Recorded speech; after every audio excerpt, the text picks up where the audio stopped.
Hello members, this is Aman from अपमू stocks. We hope that you are doing well. तो पहले कुछ stocks का अपडेट ले लेते हैं। जैसे कि टीवीएस मोटर्स ने 634 का टारगेट हिट कर दिया। वो हमारा पहला टारगेट था।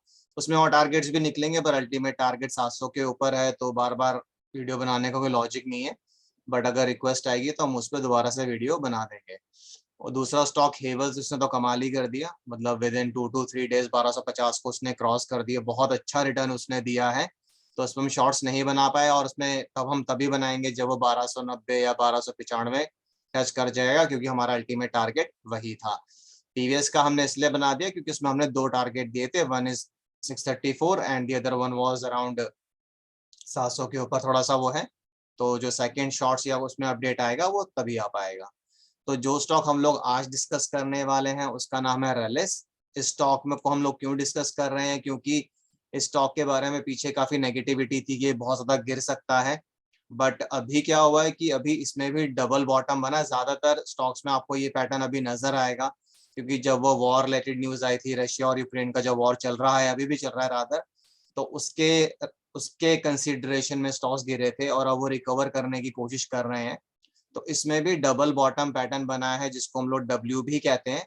या और इसमें आप देखेंगे तो एक असेंडिंग ट्रायंगल पैटर्न भी बन रहा है। तो जो नीचे वाली लाइन है ये एक अपवर्ड स्लोपिंग लाइन है, तो ये कहीं ना कहीं इसमें असेंडिंग ट्रायंगल पैटर्न भी बन रहा है। बट अब क्या है कि इसने दोनों का ही ब्रेकआउट आज दे दिया है और उसके ऊपर क्लोज भी कर दिया ब्रेकआउट प्राइस के ऊपर, जिसको हम रेजिस्टेंस प्राइस भी कह सकते हैं या फिर नेकलाइन प्राइस भी कह सकते हैं।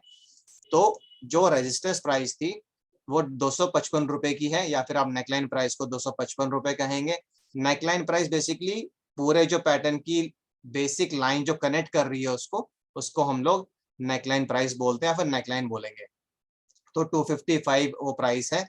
और जो लोएस्ट वैल्यू है डब्ल्यू पैटर्न की वो आपको आइडेंटिफाई करनी पड़ेगी। So that is coming around to be 227.30। Formula हम लोगों ने लिख दिया। हमारे बहुत सारे वीडियोस में आपको सारे डिटेल्स मिल जाएंगे। हमारे वीडियोस बहुत सिंपल होते हैं, कॉम्प्लिकेटेड नहीं होते। हम ज्यादा मूविंग एवरेजेस वगैरह नहीं डालते अपने चार्ट्स में। सो सिंपली प्राइस एक्शन पे रिलाई करते हैं। ब्रेकआउट्स हैं, ब्रेकडाउन्स हैं, जो भी वो डिस्कस करने की कोशिश करते हैं। कुछ क्रिटिकल पैटर्न बना है, कुछ कैंडल से कुछ दिखाने की कोशिश कर रहे हैं, तो उसको हम कंसीडर करते हैं ज्यादा, rather than considering moving averages. और जो अदर इंडिकेटर्स हैं, आरएसआई और वो सब भी यूज किए जा सकते हैं to confirm the patterns, but ultimately यही काम करता है। तो लेट अस सी कि अब रैलिस में क्या हो सकता है।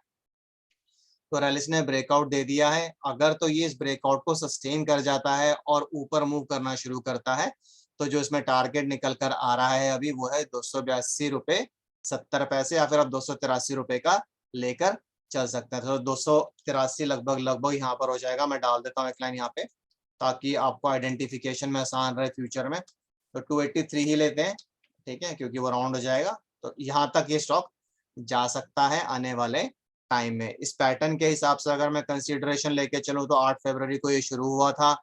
आज ब्रेकआउट दिया है 5 अप्रैल को, तो लगभग लगभग 2 महीने इस टारगेट को आने में लग सकते हैं इस पैटर्न के हिसाब से। तो हम ये कह सकते हैं कि medium term to long term target निकल कर जो आ रहा है वो 283 रुपए है।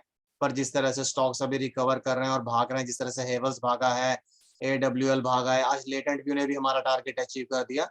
तो बहुत सारे टारगेट्स बहुत जल्दी जल्दी अचीव हो रहे हैं कुछ स्टॉक्स में। तो हो सकता है कि ये भी जल्दी अचीव हो जाए, प्रोवाइडेड ये इस प्राइस के ऊपर कॉन्टिन्यूस क्लोजिंग्स दे और नीचे ना आए। अगर ये इसके नीचे क्लोज करना शुरू कर देगा तो फिर थोड़ी प्रॉब्लम हो सकती है। फिर ये हो सकता है नीचे आए, फिर इसका सपोर्ट बनाए, फिर ऐसे बाउंस बैक करो, फिर हमें ब्रेकआउट का फिर से वेट करना पड़ेगा। तो टारगेट कैसे निकाला गया, ब्रेकआउट प्राइस को आइडेंटिफाई किया, उसमें से जो लोएस्ट वैल्यू है डब्ल्यू पैटर्न की उसको माइनस किया और इस डिफरेंस को जो ब्रेकआउट प्राइस है उसमें ऐड कर दिया। तो जो टारगेट निकल कर आ रहा है दैट इज 282.70 या फिर 283 रुपीज। पॉसिबल टाइम फ्रेम जो निकल कर आ रहा है वो 2 महीने है, प्रोवाइडेड ब्रेकआउट होल्ड कर जाए ये स्टॉक और जो ऊपर रेजिस्टेंस है उनको ये क्लियरली मतलब क्रॉस करता जाए और सस्टेन करता जाए उनके ऊपर। वैसे कोई खास रेजिस्टेंस इसको इसके बाद नहीं मिलनी चाहिए 264 रुपए के ऊपर, क्योंकि फिर ये वन साइड मूव भी ले सकता है अप टू 283 रुपीज, क्योंकि ऊपर की तरफ इसको कोई मेजर रेजिस्टेंस है ही नहीं। जो अगली मेजर रेजिस्टेंस है दैट इज अराउंड 277 रुपीज। तो 280 तो ऑलमोस्ट टच हो ही जाएगा उस केस में। तो अगर आपको स्टॉक से रिलेटेड कुछ भी क्वेरीज, कंसर्न्स या सजेशंस हो तो आप उन्हें कमेंट बॉक्स में डाल सकते हैं। हम उनका रिप्लाई करने की कोशिश करेंगे जल्दी से जल्दी। और इसी के साथ मैं इस वीडियो को एंड करूंगा। This is Aman signing off. Bye bye. Take care.